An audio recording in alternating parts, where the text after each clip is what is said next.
So vulnerability management can be done or conducted in multiple ways, and we do it through various scans. And think of a scan as just a point in time analysis about a system state. The first and most common one is network scanning. It uses a device or software you install on your laptop, or again, it could be a device that's deployed in the network that essentially scans network segments or portions of the network, and it looks for devices that are responding to it, and it attempts to send somewhat malicious traffic. It tries to tease out, is this device vulnerable? Some vulnerability disclosures will say, hey, this service online, this FTP software, if you send this type of packet, it will respond with this bytecode. And if that bytecode is present in the packet, that system is vulnerable. So your scanning software, again, will say, hey, there's a server over here that looks like an FTP server because the way it responded to me. I'm going to send that packet that tries to get it to send that bytecode back. And if it does, I've just validated that more than likely this machine is vulnerable because it responded in the way we expected for that known vulnerability. So now that we identified that device, we validated that it's an FTP server, we sent the malicious payload that tricked the machine into sending the bytecode, which is just hexadecimal numbers in our packet back to us. We realized that more than likely this machine is vulnerable. We still have to do some vulnerability validation that would follow up, where we go validate, because we can't just trust our tools at face value. We need to validate. But for the most part, we can quickly identify vulnerable systems. Again, when we look at scanning, this is how a lot of organizations do asset discovery. They don't really have a robust asset management program, so they use their vulnerability management or scanning solutions, such as network scanning, to scan their network, see what devices are online, and then see if any of those devices are vulnerable. And if they don't have any vulnerabilities, they wait until the next month when they run their scan again, and if nothing hits, they're fine. They just keep doing that until they do find something that's vulnerable, and then they start to work on patching that system. But without a good asset and configuration management process, it's very ad hoc, and they don't really have good records as to when was the last vulnerability they found. They just sort of take it as it occurs. And while that's fine for small organizations, it's generally not a good business practice in larger organizations when you have lots of assets. There's also authenticated scanning. So authenticated scanning is when a network scanning appliance can essentially reach out and log into a machine. So it will use a service account, which is essentially saying the organization set up a unique administrative account, and they gave it, or they installed that admin account on all the assets in the organization. And they gave the credentials to the network scanning solution, the vulnerability management scanner. And when that scanner identifies and finds a system, it can use those credentials to remotely log into that host, and it then scans the actual operating system, what's running software-wise on that machine. So that provides some great insight into the applications running on that server or system, as well as the services that service is sharing or exposing itself online. Another way we can get scanning done is agent-based, and this is a persistent piece of software that gets installed on a computer, and it's monitoring for new installations of software, it's checking versions, it's doing validation against the system to check, are these things vulnerable, is it misconfigured? So the benefit to agent-based scanning is it also can help with configuration management, and this is where a lot of vulnerability management tools support asset and configuration management, because we're all dealing with the same types of data. They all have their different goals in those different processes, but a lot of good vulnerability management solutions provide all these things in one. And then we've got a hybridized, where it's a mix of authenticated scanning and agent-based deployments. So you're getting some of that network, authenticated, and agent-based to provide the best visibility. So let's take a look at some of these different scanning types and some of the pro-cons associated with each. So the first one we're going to talk about is network scanning, and some of the benefits of network scanning is it provides some of the cheaper scanning solutions that exist out there. Network scanning is, I would say, the traditional scan method. It was some of the first tools that came out to market years ago where, hey, just deploy this sensor, this device in your network, and it's going to scan all your devices and tell you about what devices are online, i.e. asset discovery.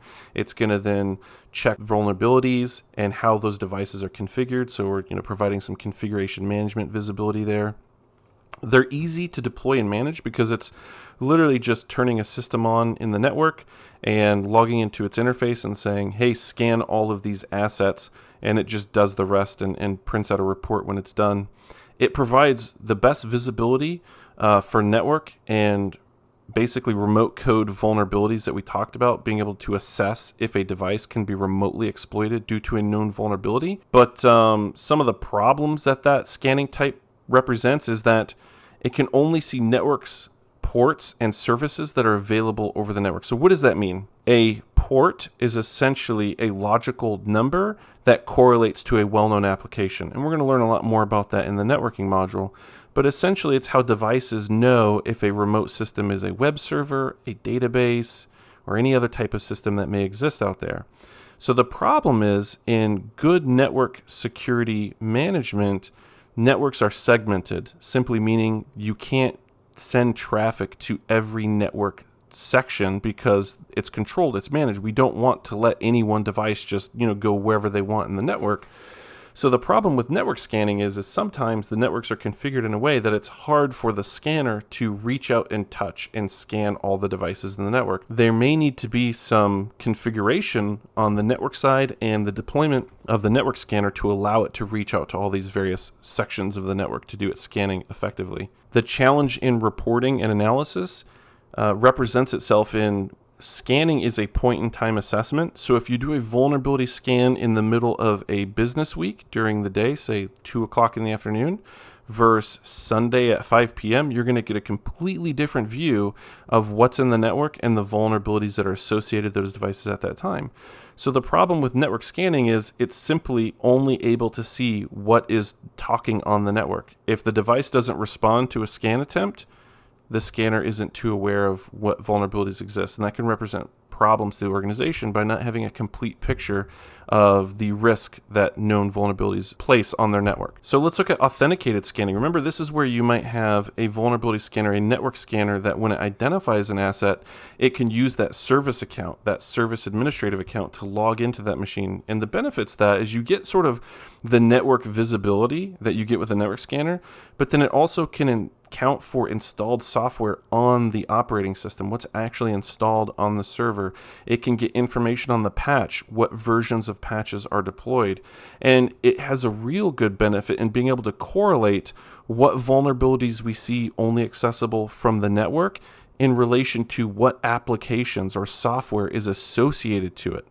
It's really beneficial to say, hey, we identified a vulnerability on the network, but we don't know exactly what software is associated to it. So this authenticated scan gives us sort of both sides of that visibility. And again, a lot of this information, particularly in authenticated scanning, can work well for asset patch management and configuration management. We're now aware of the software, the patch state, what the device is, where the device is. We're getting a lot of really good information to support all of those other asset configuration and patch processes.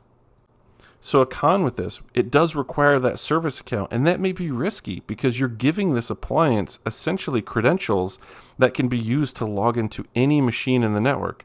So that's very easy to see the risk in that when you think of what happens if a hacker, or what if an insider threat, what if an admin is getting laid off and they're really mad about it and they know the credentials for that service account. They can log into any machine on the network.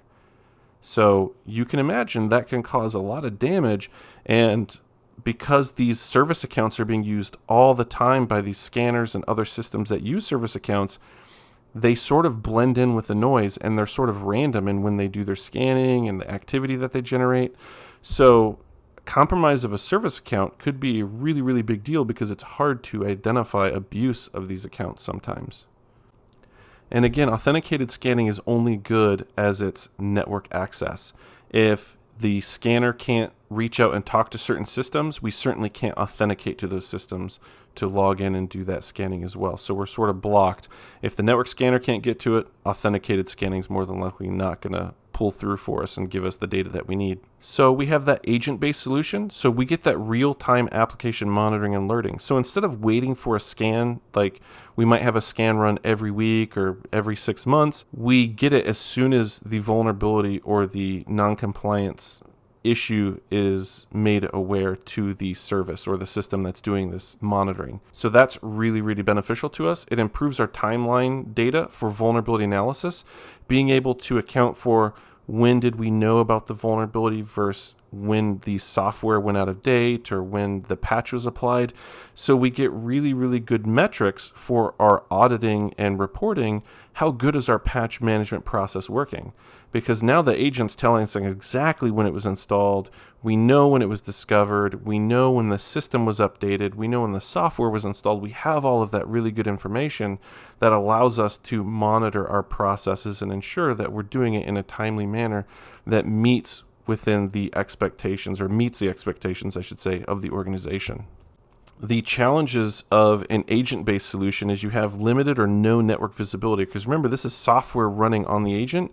This isn't a network scan solution anymore, so it only sees what's running on the operating system.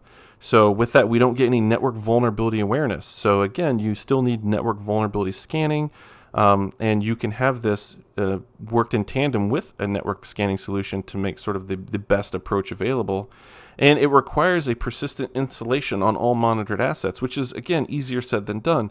Going back to a lot of the other things we've talked about on the course, it's easier said than done to say, I want to install this software on all the machines. Have you gone through the testing? Have we talked to the business units? What operating systems does the scanning agent support? Oh, it doesn't support this version of Linux. Well, we can't install on those systems. So there's all of these gotchas or catch-22s to saying, let's just install on all of these systems. What are the resources the agent consumes? You know, when you install software on a computer, it's using processor and memory and disk space.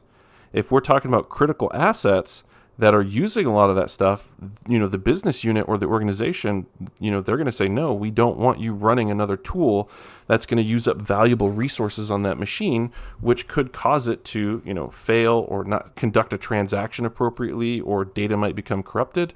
So it's easier said than done to say, let's put an agent on every system in the network. So one of the better things you could do, and we sort of alluded to it, is a hybridized solution. So you could use a authenticated scanning. You can use a network scanner with an agent. So the benefits here is we're getting that real-time application monitoring. We're getting the good timeline data for analysis. We're getting application monitoring and enforcement, so we can now control or block certain updates. That's really good. Application whitelisting is what that alludes to. We can detect vulnerabilities through authenticated network sessions, so we're able to do those authenticated connections, those authenticated scans. And we're getting the comprehensive network visibility because we're getting that network scanner coupled with authenticated and an agent. We're bringing all the best together. And when you go to a lot of the vulnerability scanning solution providers, they do have a hybridized solution where you get a network scanning, it'll do authenticated scanning, and you get the agents to deploy. So if you're able to put those agents on all of your systems, the network scanning system has visibility to the network, it's going to be the best situation you can have for vulnerability analysis and awareness. Again, some of those cons translate. We have to have persistent installation on all monitored assets. And again, we have to have a way to manage and track authentication to all of these devices, the use of those privileged accounts against all those assets. That represents a whole series of additional problems in relation to those accounts being used to access all of these systems. And that generates a lot of logs. It generates a lot of activity because now you have one or two systems literally reaching out and touching every asset in the organization. They're authenticating, which is creating event logs. You've got agents running scans and sending telemetry data. So although it is a really good solution, every good solution creates a bunch of other smaller problems. We need to have a place to store this data. We need to account for all the alerts that this scanner might cause in our network. Because you can believe that when you install a brand new network vulnerability scan in your network, if you have other security tools, they will start alerting on vulnerability scanning. Because guess what? When hackers get in your network, they scan for vulnerabilities sometimes. So you have to tune your network to know what the vulnerability scanner is. You have to whitelist it. It causes a lot of other problems in the network that are not always easy to prepare for.